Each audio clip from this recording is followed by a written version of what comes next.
Thanks indeed for staying with us. The program is this morning on ITV. Throughout the weekend, we went through the issue of Democracy Day, remembering maybe the hero of democracy, as some puts it here, the June 12 celebration. Now officially the nation's Democracy Day, marking the annulment of one of the most credible election according to observers, according to stakeholders, according to even those who annoyed the election on June 12, 1993, where Chief Moshood Kolawole Abiola, MK Abiola, and Bashir Tofa slugged it out at the poll. Option A4 was the system used then.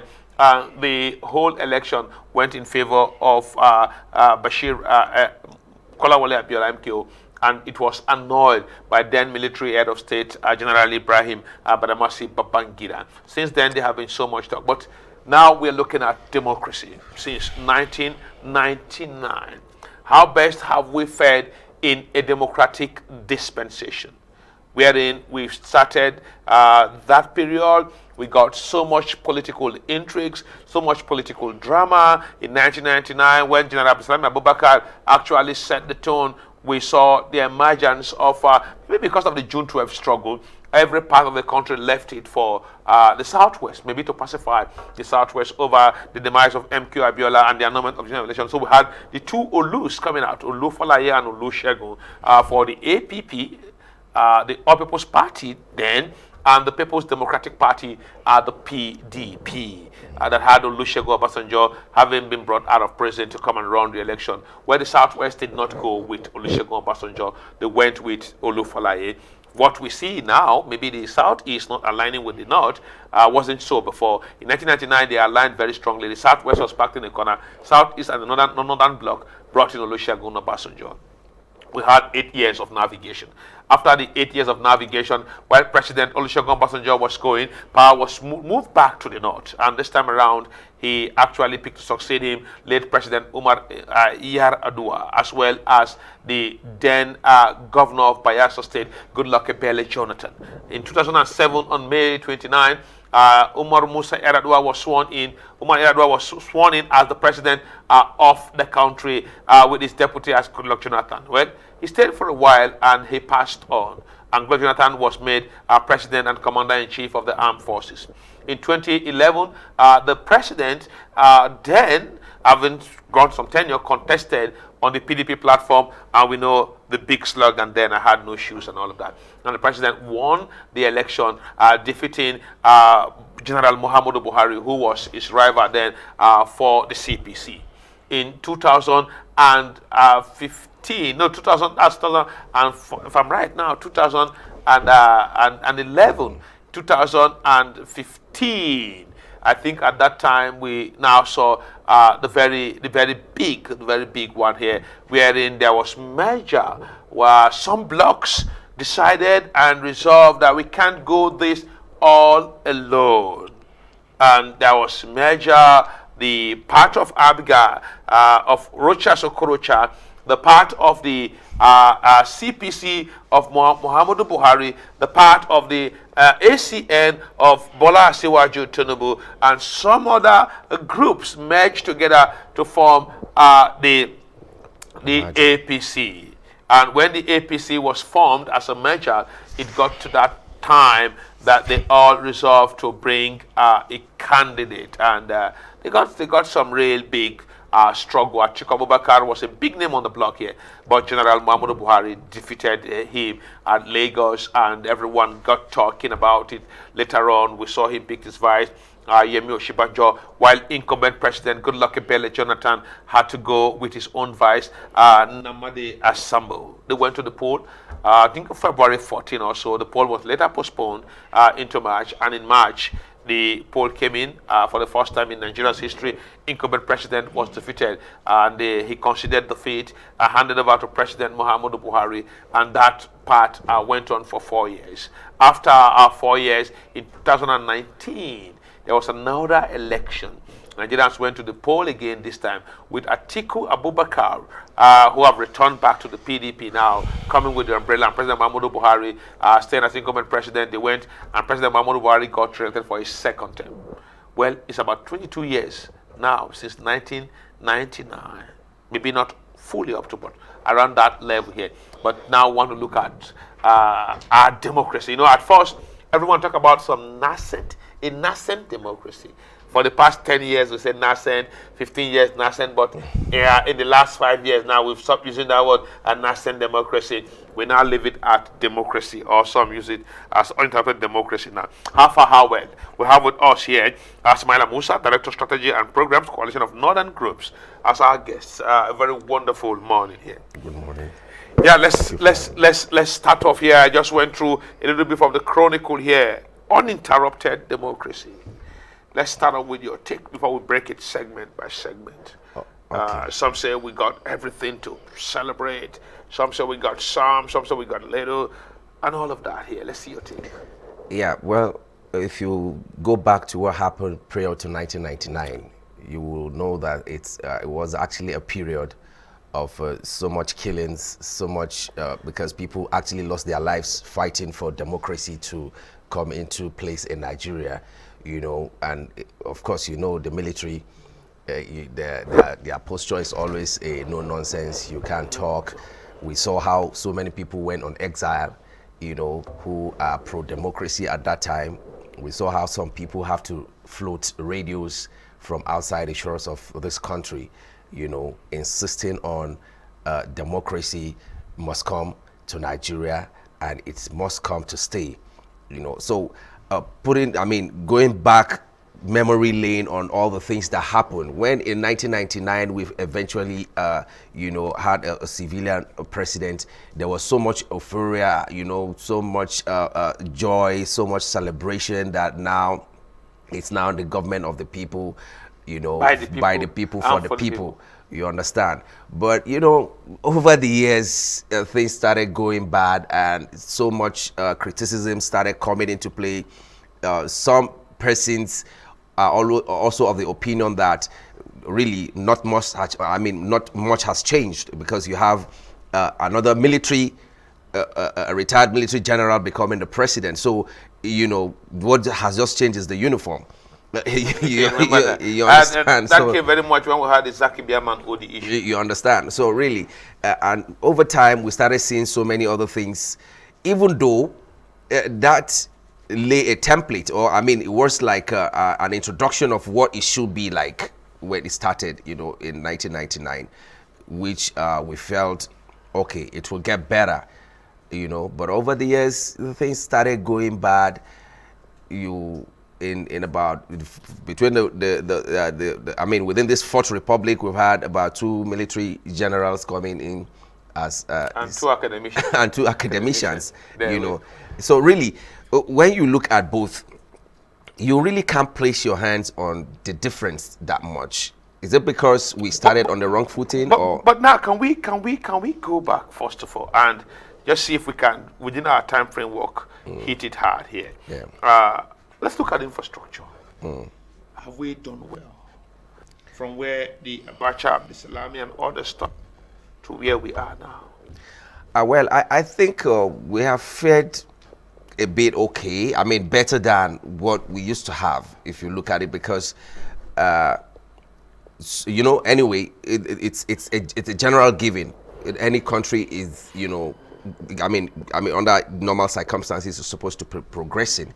You understand? So you don't expect the infrastructure that were there some 30, 40 years ago to still be what will be in place. You understand? And the country is also increasing in both population and, you know, the number of you know, landed people and structures. So really, but outside that, there is. What about power? Do you mean electricity? Yes, I mean electricity. Well, honestly, I can't really remember if anything has changed, because as far as we are concerned, we've always been hearing up NEPA back from when we were babies. Up NEPA, and up NEPA hasn't stopped up till now. So I don't know. NEPA appear to have been changed. So really, I mean, that slogan can't really change. We can't forget NEPA will always be NEPA forever in Nigeria. But why can't we change? If we had 22 years, until and we spent I don't know what Your boss on Nigeria until spent about $6 billion Yeah. or more. Is it 6 billion? How many billion? If I can I- get the I figure can't- yeah, correctly now, I can't I can't remember get it the correct, but I figure, know yeah. somehow. Then Ali Alimoke was one of the Minister of Power. We spent several billion on IPPS, what is it, IPP, Independent Power Project, and all of that. Nothing really come out. You see, the only thing that can actually change NEPA, let me start with the name, is when they get it right. They've changed the name already. No, we haven't changed the name. Went to Power Holding. We haven't Went changed. to Discos and Gencos. And That's their own business. We haven't changed the name. The NEPA still remains NEPA until they get it right. okay. By the time we started having constant electricity, the word NEPA will automatically Fade away. You understand? Because one of the things that make you remember up NEPA or no NEPA is whenever it goes off and comes back. Correct. So the only thing that can delete that from our memory is when they get it right. But having said that, in terms of the money, you see, Nigeria is a very funny country. I'll give you this short story. I came in, I was in a hotel somewhere in, I think it's zone 2, is that? No, area 2. And I was in the cafe trying to do something on a Sunday. And a white woman was sitting next to me. And I noticed she was staring at me, intermittently. So I was forced to look at her, and she said, "Are you Nigerian?" I said, "Yes." "Why?" She just laughed. She says, "This is my first time in Nigeria. I've spent maybe like 2 hours now. But when we came in, we went around the city. You have a very beautiful city. We saw Transcorp Hilton. We saw a very big mosque, very beautiful. We saw another big church. So you have, nice roads. Everything." She talked good about the city. She said, "But you know what happened?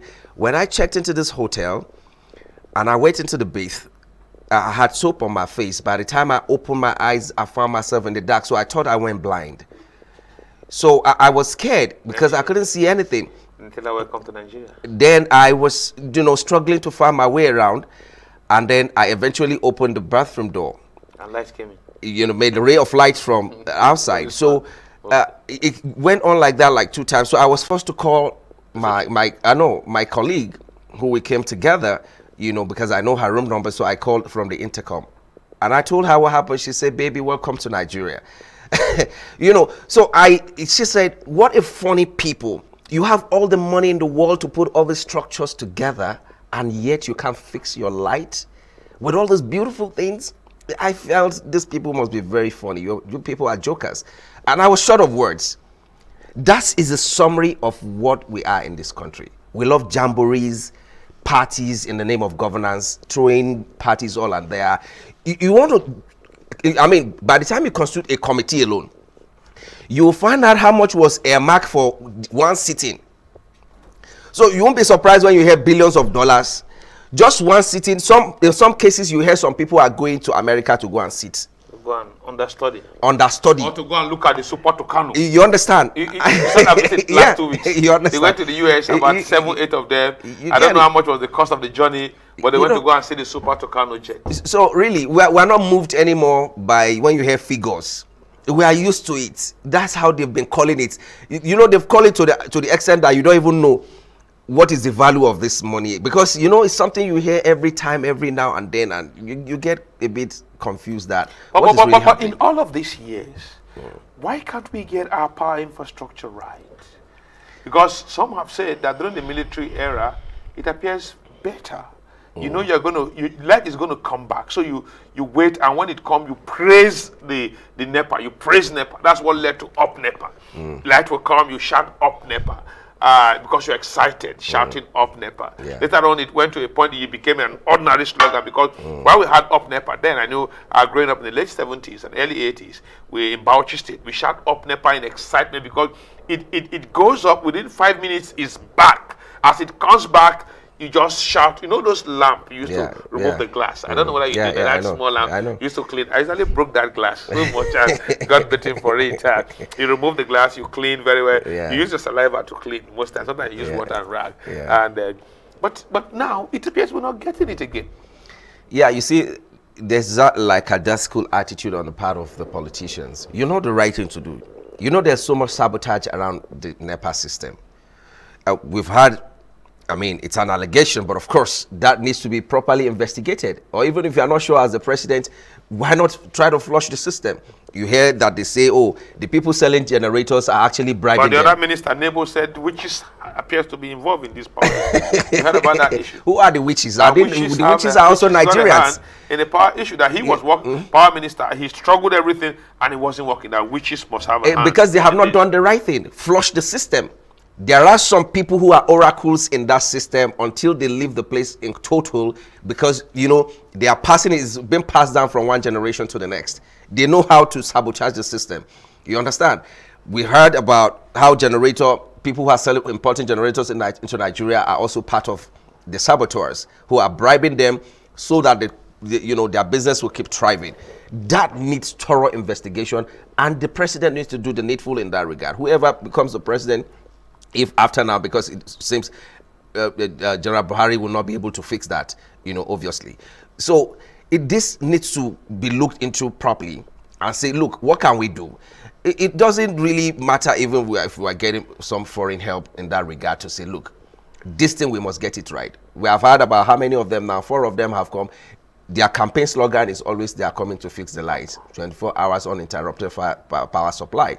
That now quickly, let's see if we can touch other critical areas. Let's look at the economy. 1999 to date, judging by our assessment of the economy, where we met it from Abdulsalam Abubakar, crude oil price, crude oil boom, mono economy, over-dependence economy on the single commodity.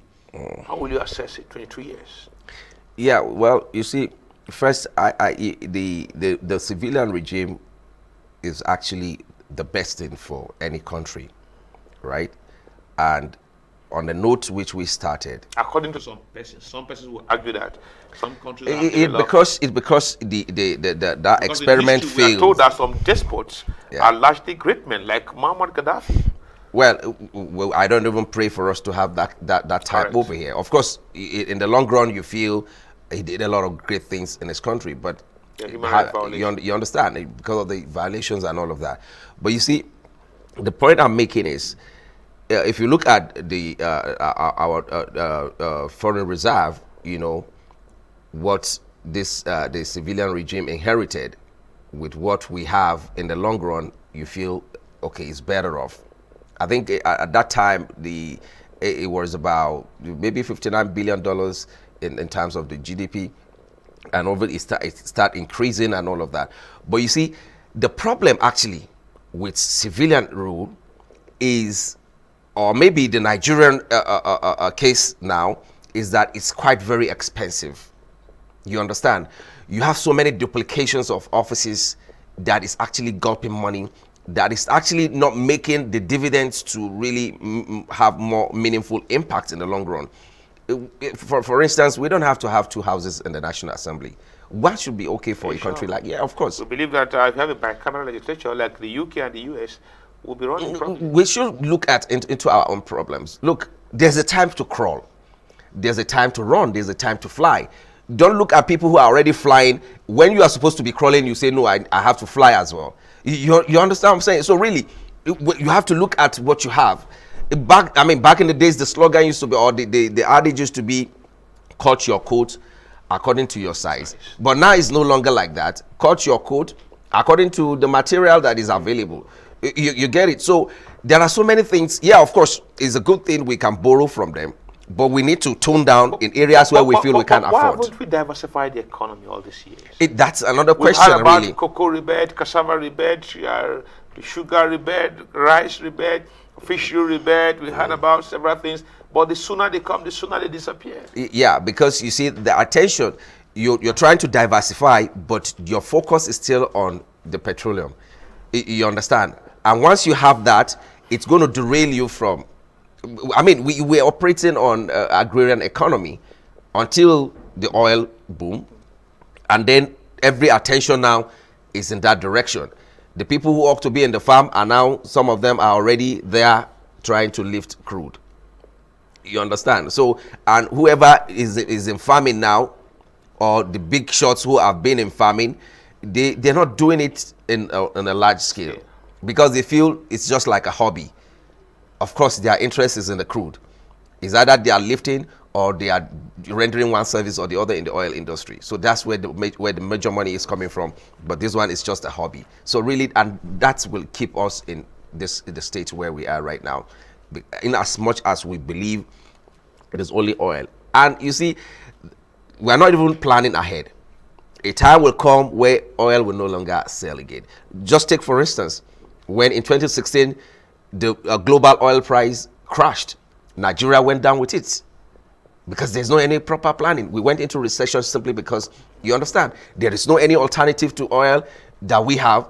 So many other countries who are also, you know, oil. Venezuela was worse. You understand? Venezuela was even as this morning they're struggling. You know, so, and those ones who were able to shake it off are those ones who have already diversified. Yeah, they have the oil, but they have diversified. That if their oil got drained or dried up today, the country will still be moving. God forbid if Nigerian oil dried up today, we're all in trouble. So you see, and nobody is actually thinking in that direction. No president is coming on board to say, look, we need to move away from this in case of this. The world is actually, there's so many technological advancement now that a time will come where you only be drinking your oil because nobody will have the need for it. The cars will be running on electricity and stuff like that. So really, the earlier we wake up from that, the better for us. Okay, let's look at political party evolution. Political party evolution. You know, I think the only party that have stand has been the PDP from the onset. That have been able to remain just the PDP.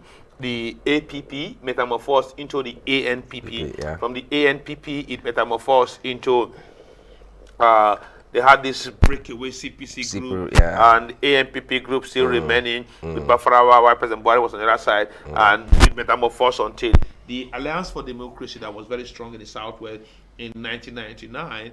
The Tinubu group, the Oshoba, the De Farati and others couldn't stand. Only Tinubu survived the onslaught here, and subsequently it metamorphosed to ACN, and I've since metamorphosed today. It's is hanging and standing with the name of the APC. Right? The APGA had largely still survived and remained just within the Anambra enclave. Labour Party had tried, got Ondo and others here. As we look at the democracy so far, 22 years, some are saying that politically we have not evolved because it appears as if the political ideology is not there. That's another funny part. Nigerian politicians are one case that they are one family. Someone said they are one family. Yeah, I'm just saying it's one case that the world all over needs to come and study. They're one family. You understand? They're one family.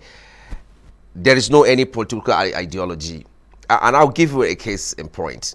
We were having a conversation, some sort of meeting, because, you know, at a point, it was a long time ago, at a point everybody was getting tired. Okay, let's float another political party and all of that. And we were talking with a former governor who invited a professor to his house in that regard to come and help put some things in writing, everything and all of that. And while the professor was leaving, he said, the professor came back while we were talking with the former governor. He says, sir, okay, and sir, before I forget, immediately I get back, I'm going to start writing the manifesto of the party. And then the former governor looked at us and he laughed. He said, Professor, come on. Who cares about manifesto of any party in Nigeria? I was governor for 8 years. I didn't know the manifesto of my party. You understand? I was shocked to the bone, because for a former governor to say he was governor for 8 years, he doesn't know the manifesto of his party. So what are we talking about? So how much more of all others holding smaller offices? Because outside being a governor, the next one is to be a president. So if somebody like that does not know the manifesto of his party, on what mantra did he rode to become the governor? What was he telling the people? You understand? So it's really sad. Okay, because they already know what the people want. You don't even need to tell people anything. Just dish out money. That's the language in Nigeria, and that is very, very sad. What about when they dance? How do you mean Sometimes dance? you The go for politicians? rally, Yeah, because we are not serious people. We are not serious people. We are so excited with dancing. Why I say we are not serious people is what has the man who is campaigning, his dance steps has to do with his performance in office? But we love the dance. Because we are not serious. We enjoy the They dance. know, yes, because they already know what we And want. they play the music. They play the music because they know we are not serious people. You see, you always get what you want. We are not serious, and we are not serious still. They come, they dance, they share money. That's what we want. We want entertainment. You get entertained. We got some rappers. We got some, You understand? we got seasoning. And our women dance and clap and we vote. I mean, it's really sad. Because on a serious But note, can we get the world has moved can we away get the from parties that. to believe in what they believe in? For instance, in the US, we can tell you when the Democrats are in place, we expect these. And we are very sure we'll get it. When the Republicans are in place, we expect these. In UK, when the Conservatives are there, when the Labour is there, we get this. But now, You see, I feel instead of even moving forward, we are going backward as a nation. and are you not worried in all of these years?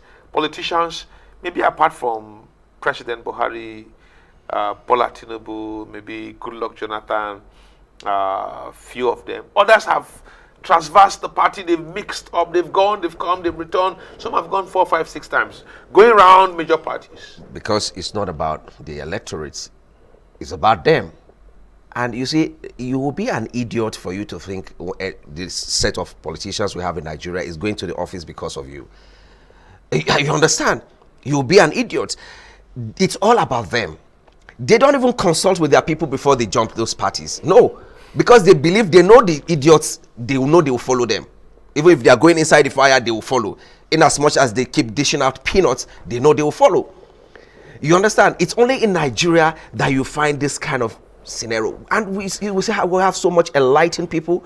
We believe that Nigerians are very intelligent, but yet when it's coming to election year, we put our brains, drop it on the table, and we go in there. Now quickly, our time is flying fast before the papers here. Let's look at the issue of civil rights. Yeah. There have been so much complaints from 1999 that you said we had 2 generals in the army. That's one. 2 academicians, as some also put it there. How will you judge during 2 years the issue of obedience to human rights compared to what we got in the military era? It's all the same thing. The only thing that changes on paper, they say now there's freedom of speech. But where is the freedom of speech? Even just go through the broadcast stations, the tone, they warn you from time to time, the tone has to be, you have to tone down and all of that. There's no any freedom anywhere. Really, nothing has changed apart from on paper. They just write it there, you read it in the newspaper, they say this president, you can say anything you like, blah, blah, blah. So many people are missing today. You know why? Because they uttered something that the government of the day is not comfortable. That why should you say that? Why should you ask questions? Nigerian politicians are the most arrogant in the world. You can't dare confront them with any issue. Even when they go to their constituency, they are so arrogant. The same people who you were hugging when you were campaigning, they rather just stay at your gate. You send whatever you have to send to them. No one will entertain if you come and dare confront. We have had cases where some people trying to ask the person they voted in their constituency, ask him questions. The talks will throw them outside the wall. You understand? They are very arrogant. Once they get there, they put a wall around themselves. So it goes like that. It's an echelon. No, they are all the same thing. You don't ask questions. You're not supposed to say anything. You're like an ox that they put the rope in your nose and be drawing you. You have to follow whatever it is. That's the system we have, and it's really sad. The world has advanced, has moved away from that. We are the only people who are still in that. When some say we are better off than Russia and China. Well, that's their opinion. Some raise that fact that we are better off. Some of the developed clients where oppositions don't largely exist, and sometimes you are not also given that. But on a final note now, generally, what's your projection after this period? Well, we are hoping for the best. We don't have another country but this. We are hoping the right people will someday mount the podium and will do the right thing and will enshrine discipline across board. and the country will be better off, and we will move to the promised land. Okay, let's hope we'll get that. Yeah. I hope we get that very quickly, and let's hope when the right people come, we also won't attack the right people. Okay, that's been Samaila Musa, Director of Strategy and Programs, Coalition of Northern Groups. Here, we're looking at democracy thus far. Thanks for coming. On the program. Thank you for having me. All right, thank you. Okay, we'll take a break now. When we return from the break, we'll be looking at the papers very quickly before ending the segment for today after the break.